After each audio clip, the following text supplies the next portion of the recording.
الحمد لله رب العالمين والعاقبة للمتقين ولا عدوان إلا على الظالمين وأشهد أن لا إله إلا الله ولي الصالحين وأشهد أن محمدا عبده ورسوله وصفيه من خلقه وخليله سيد الأولين والآخرين اللهم صل عليه وعلى آله وصحبه ومن اتبعهم بإحسان إلى يوم الدين أما بعد. Mes chers frères et sœurs, aujourd'hui avec l'aide d'Allah Tabarak wa Ta'ala, le thème de notre khutbah est satisfaire les gens, un objectif irréalisable. Ou, si vous le souhaitez, tu ne feras jamais l'unanimité. Tu ne feras jamais l'unanimité. Nous vivons une époque où malheureusement, nombreux sont ceux et celles qui ont pour principal objectif de satisfaire les gens. Le plus important pour lui, c'est ce que les gens disent et pensent de lui. Ils disent du bien, il se sent bien. Ils disent du mal, il se sent très mal. Il devient dépressif. Ou elle devient dépressif. Et si ils en sont arrivés à ce stade, c'est parce qu'ils ont trop donné d'importance aux paroles des êtres humains. Le plus important pour eux, c'est que tout ce qui les entoure soit satisfait d'eux. Mais ça, c'est un objectif irréalisable. Il faut le comprendre. Et s'il y a un objectif que tu dois atteindre, toi en tant que musulman, c'est de satisfaire Allah. Car si tu gagnes la satisfaction d'Allah, Allah fera que les gens soient satisfaits de toi et ils t'aimeront. Mais malheureusement, jeunes et moins jeunes, ils sont trop nombreux à avoir pris une mauvaise route en cherchant à tout prix à satisfaire leur entourage, leurs amis, leurs proches, en mettant en colère Allah. C'est ça le problème. Parce que si tu vas satisfaire tes amis, tes proches, sans mettre en colère Allah, tu es en train de faire une bonne chose. Mais la personne qui va satisfaire les gens en mettant en colère Allah, hélas, elle a pris une très mauvaise route. Vous le savez que les gens sont différents, leur perception est différente, leur manière de penser est différente. Tout cela fait que c'est impossible de satisfaire tout le monde. Cherche donc toi, mon cher frère, ma chère sœur, musulmans et musulmanes, à satisfaire Allah. Même si les gens ne seront pas satisfaits de toi, ce n'est pas grave. Le plus important, c'est qu'Allah soit satisfait de toi. Quand tu regardes aujourd'hui, peu importe ce que tu vas faire, tu vas être critiqué par une partie des gens qui te connaissent ou pas. Tu vas parler au nom de la vérité, on va te trouver trop dur. On va te reprocher ça. Si par précaution, tu t'abstiens de parler, on va dire, regarde celui-là, il se prononce pas, il parle, c'est un peureux. Ou bien, on va considérer que tu es hautain. On va te coller quelque chose. Si tu rends visite souvent à tes proches, on dirait que tu es lourd. Si tu diminues les visites, on va dire que tu es en train de rompre tes liens de famille et tu manques à tes devoirs. Si tu montres un bienfait à ceux qui t'entourent, ils peuvent t'envier. Si tu caches ce bienfait pour pas que tu sois envié, te protéger du hasad, on va te reprocher de dissimuler un bienfait. Si tu fais quelque chose, c'est le mauvais soupçon. Ah, elle a fait ça? Il a fait ça? Sûrement c'est parce que... Et tout de suite, ça va dans la direction du mauvais soupçon. Si tu fais quelque chose, ils ont de mauvais soupçons. Si tu souris, ils disent que tu es faible. Si tu fronces les sourcils, ils disent que tu es violent. Si tu pardonnes, ils disent que tu es faible, tu es un lâche. Si tu te montres sévère, tu es un tyran. Comprenez, mes chers frères, mes chères sœurs, que satisfaire les gens, c'est impossible. C'est impossible. Et apprenez ces quelques paroles, cette sagesse. رضا الناس غاية لا تدرك ورضا الله غاية لا تترك فاترك ما لا يدرك وأدرك ما لا يترك. La satisfaction des gens est une chose impossible à atteindre. Écoutez bien, la satisfaction des gens est une chose impossible à atteindre. Mais la satisfaction d'Allah est une chose qu'il ne faut pas abandonner.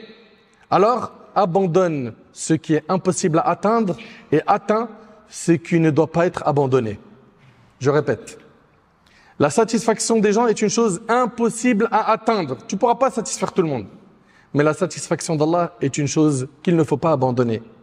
Alors abandonne ce qui est impossible à atteindre, à savoir la satisfaction des gens, et atteins ce qui ne doit pas être abandonné, à savoir la satisfaction d'Allah. Je vous invite à méditer sur le hadith qui arrive d'après Aïcha radhiyallahu anha. Le prophète sallallahu alayhi wa sallam a dit: celui qui recherche l'agrément d'Allah, c'est-à-dire la satisfaction d'Allah, dans la colère des gens, c'est-à-dire que la personne obéit à Allah même si les gens ne sont pas contents de cela. Écoutez bien, celui qui recherche l'agrément d'Allah dans la colère des gens, Allah est satisfait de lui et rend les gens satisfaits de lui. Allah va t'aimer et fera que les gens t'aiment. Et celui qui recherche l'agrément des gens dans la colère d'Allah, Allah est en colère contre lui et rend les gens en colère contre lui. Allahu Akbar. Ce type de personne cherche le contentement des gens en faisant une chose qu'Allah a interdit ou en délaissant une chose qu'il a imposée subhanahu wa ta'ala. Toute personne qui cherche la satisfaction d'Allah, Allah lui suffit. Allah le guidera. Allah subhanahu wa ta'ala ouvrira les cœurs des serviteurs pour lui et ils l'aimeront. Allah subhanahu wa ta'ala le comblera de bienfaits. Allah subhanahu wa ta'ala lui fera goûter à al-yaqin, la certitude en lui azza wa jal. Combien sont nombreux ceux et celles qui cherchent à satisfaire les gens? C'est leur souci majeur. Et pour cela, ils sont prêts à prendre un chemin illicite, haram, à faire des péchés, à délaisser les valeurs de notre religion, à bafouer les règles du dîn. Pourquoi? Pour atteindre son objectif, satisfaire les gens. Allah tabarak wa ta'ala nous dit dans le Coran: Wallahu wa rasuluhu ahaqqu an yurduhu in kanu mu'minin. Or, c'est plutôt l'agrément d'Allah et de son messager que ces gens devraient rechercher s'ils sont vraiment croyants. Et Allah ta'ala nous dit dans le Coran: Wa in tuti' akthar man fil ard yudilluka an sabilillah. Si tu suis la majorité des gens, ils vont t'égarer du chemin d'Allah. Ne cherche pas à suivre la majorité ou à satisfaire la majorité. Satisfais ton Seigneur Azza wa Jal. J'ai des questions à te poser. Si tu te retrouves dans une assemblée où on commence à critiquer des gens pieux, des gens connus pour leur piété, pour leur sagesse, pour leur ilm, pour leur savoir, que ce soit des savants, des étudiants en sciences religieuses ou tout simplement des musulmans pieux ou des musulmanes pieuses, est-ce que tu vas garder le silence de peur qu'on te critique et que tu perdes l'amour de ta fréquentation parce que tu as blâmé le blâmable? Ou est-ce que le plus important pour toi à ce moment-là, c'est la satisfaction d'Allah? Combien sont nombreux ceux et celles qui se retrouvent dans un cercle de médisance et qui se taisent? Pourquoi? Parce que je veux garder leur amour. Je veux satisfaire tout le monde.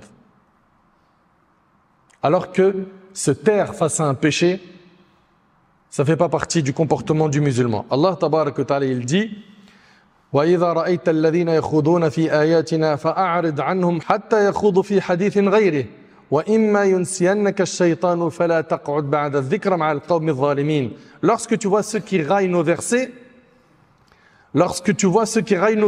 éloigne-toi d'eux jusqu'à ce qu'ils parlent d'autre chose. Et si Satan te fait oublier, sitôt que tu t'en rappelles, ne reste pas avec les transgresseurs. Comprends que rester assis dans un endroit où il y a de la désobéissance, tu te tais, t'approuves ça, t'es associé à eux dans le péché.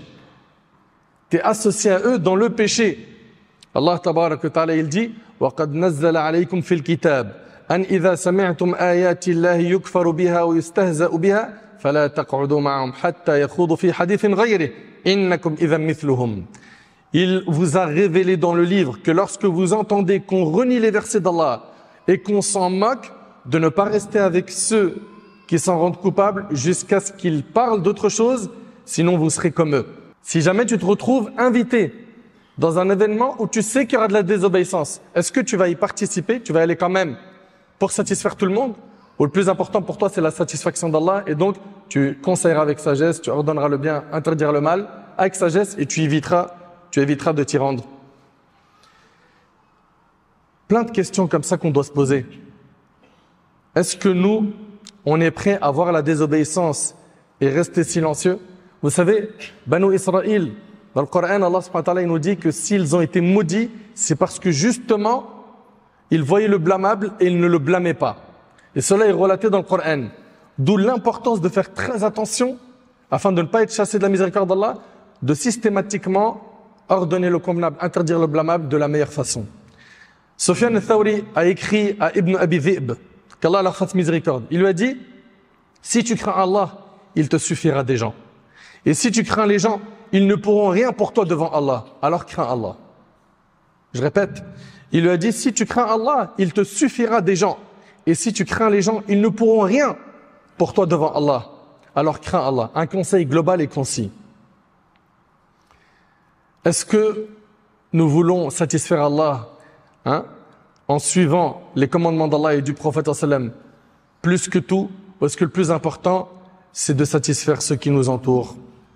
Écoutez avec moi cette histoire, et c'est avec ça qu'on termine, Inch'Allah. Lorsqu'Ibn Hubayra devint gouverneur de l'Irak et de Khurasan, sous le règne de Yazid ibn Abd al-Malik, il fit venir Al-Hassan al-Basri, Ibn Sirin et Al-Sha'bi, 3 grands savants parmi les pieux prédécesseurs. Il les accueillit chaleureusement et les traita avec honneur, puis il leur a dit, les sujets du calife se sont engagés à lui obéir autant que lui-même s'est engagé à veiller à leur intérêt. Il m'envoie des lettres, et si je les exécute, je mets en colère Allah, et si je les ignore, je mets en colère le prince des croyants. Que me conseillez-vous de faire? La question est posée à 3 savants. Al-Sha'bi répondit par des paroles empreintes de dissimulation. Ibn Sirin resta silencieux. Ibn Hubayra s'adressa alors à Al-Hassan. Il lui a dit, oh Abu Saïd, c'est sa cogné à son surnom, il lui a dit, que dis-tu? Al-Hassan répondit, il lui a dit, oh Ibn Hubayra, crains Allah à propos de Yazid, le gouverneur. Crains Allah à propos de Yazid et ne crains pas Yazid à propos d'Allah. Car Allah, glorifié et exalté soit-il, te protégera de Yazid, mais Yazid ne pourra pas te protéger d'Allah. Ô Ibn Hubayra, il n'y a pas d'obéissance à une créature si cela implique de désobéir au Créateur. Ce que Yazid t'a écrit, expose-le au livre d'Allah. Ce qui y correspond, mets-le en œuvre. Et ce qui le contredit, ne le mets pas en œuvre, car Allah est plus en droit de toi que Yazid. Et le livre d'Allah est plus prioritaire pour toi que son écrit.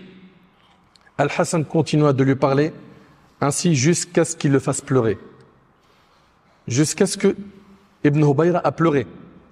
Après avoir pleuré, le gouverneur leur envoya leur récompense. Il donna à Al-Hassan al-Basri 4000 dirhams et à ses 2 compagnons 2000 dirhams chacun. L'imam al-Sha'bi, rahimahullah, qui était présent, se tint alors à la porte de la mosquée et déclara que celui d'entre vous qui peut préférer Allah à ses créatures le fasse, car l'émir nous a interrogés sur la loi d'Allah. Al-Hassan ne savait rien que j'ignorais, ni Ibn Sirin, mais nous avons cherché à plaire à l'émir. Alors Allah nous a éloignés de l'émir et nous a rabaissés. Quant à Al-Hassan, il a cherché à plaire à Allah, alors Allah l'a honoré de l'amour de l'émir et lui a accordé un plus grand don. Combien de bons conseils sincères à un émir ont apporté de grands bienfaits. Dans cette histoire, on voit qu'Al-Hassan al-Basri, rahimahullah, il conseillait de la meilleure des manières. Il était sage. Et il recherchait avant tout la satisfaction d'Allah Azza wa Jal. Le chemin pour préférer ce qui plaît à Allah plutôt que ce qui plaît aux créatures se trouve dans l'édification du cœur par la foi. Plus ta foi va être forte, plus tu ne chercheras qu'à satisfaire Allah. Plus ta foi elle est faible, plus le plus important c'est mes potes, mes copains, mes amis, faut qu'ils soient satisfaits de moi, même si je désobéis à Allah. Tout ça vient d'un problème de foi. Renforce bien ta foi, mon frère. Renforce ta foi, ma sœur. Le fondement de cela, comme a dit Ibn al-Qayyim, repose sur 2 choses. Écoutez attentivement, s'il vous plaît, c'est avec ça qu'on termine. Le fondement de cela, si tu veux te retrouver, toi, à penser qu'à la satisfaction d'Allah et à mettre ça dans tes plus hautes priorités, ça doit être ta plus haute priorité, eh bien, il te faut 2 choses. Que tu te détaches de cette vie d'ici-bas et de l'amour du prestige. Si aujourd'hui les gens sont arrivés à un stade où ils veulent satisfaire tout le monde, c'est parce qu'ils ont hubb ad-dunya. Ils aiment tellement ce bas monde que c'est ça le plus grand objectif pour eux. Et un deuxième problème, c'est l'amour du prestige. Ils veulent à tout prix que leur image brille chez tout le monde. Alors que le plus important, c'est qu'Allah subhanahu wa ta'ala soit satisfait de toi. Ibn al-Qayyim dit quiconque faiblit ou recule, c'est uniquement à cause de son amour pour la vie et pour la pérennité, ou par désir des louanges des gens et par aversion pour leur blâme. Mais s'il se détache de ces 2 choses, hubb ad-dunya et l'amour du prestige, tous les obstacles s'éloigneront de lui et il pourra la cheminer vers Allah subhanahu wa ta'ala tranquillement. Donc mes chers frères, mes chères sœurs, gardez en tête que le plus important dans notre vie, c'est qu'Allah subhanahu wa ta'ala soit satisfait de nous. Avant de faire une action, pose-toi la question, est-ce qu'Allah il sera satisfait de moi, oui ou non? Est-ce qu'Allah subhanahu wa ta'ala va être en colère contre moi si j'obéis à mes amis pour leur faire plaisir? Pose-toi la question, tu es musulman. Tu es musulman, tu te dois de satisfaire Allah subhanahu wa ta'ala afin de gagner ici-bas et dans l'au-delà, car dans le cas contraire, tu perdras beaucoup, tu auras accumulé beaucoup de péchés et tu t'exposes à de grands dangers le jour du jugement. J'implore Allah subhanahu wa ta'ala de nous guider sur le droit chemin. J'implore Allah tabarak wa ta'ala de nous accorder une bonne compréhension de sa religion. J'implore Allah subhanahu wa ta'ala de faire que notre plus grand souci soit de le satisfaire.